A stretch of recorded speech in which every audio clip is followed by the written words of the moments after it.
خلیفۃ المسلمین حضرت عمر فاروق رضی اللہ تعالیٰ عنہ جب اپنے سرکاری دورے پر ملک شام کی طرف تشریف لے گئے، وہاں کے حالات و واقعات سے خبر حاصل کرنے کے لیے، وہاں سے واقف ہونے کے لیے آپ تشریف لے گئے، آپ کو بلایا اہل شام نے.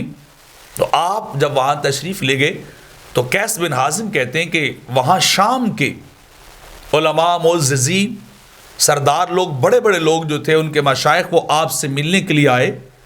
تو ہم نے عرض کی کہ حضور مہربانی کیجئے آپ اپنی سواری پہ سوار ہو جائیے، لوگ آپ سے ملنے کے لیے آ رہے ہیں، لوگ آپ کی زیارت کرنے آ رہے ہیں، لوگ آپ کو دیکھنے کے لیے آ رہے ہیں.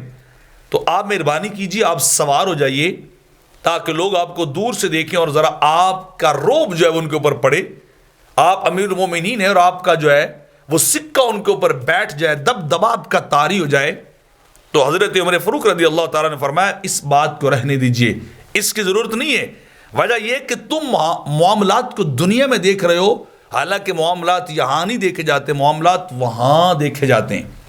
اللہ کی بارگاہ میں عزت و شرف کی بات ہوتی ہے.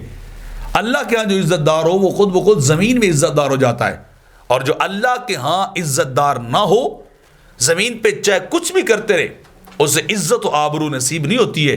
اور اسی بات کو قرآن مجید کے اندر بیان کیا گیا ہے، تو عز من تشاء و تذل من تشاء بیدک الخیر.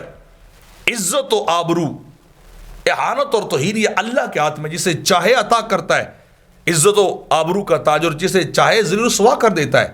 تو لوگوں کو نہ دیکھیے، اللہ کو دیکھیے، رب کائنات کو اپنے پیش نظر رکھیے. لوگوں کی تمہیں کبھی فکر نہیں کرنی چاہیے، اللہ سے عزت و آبرو کو مانگنا چاہیے.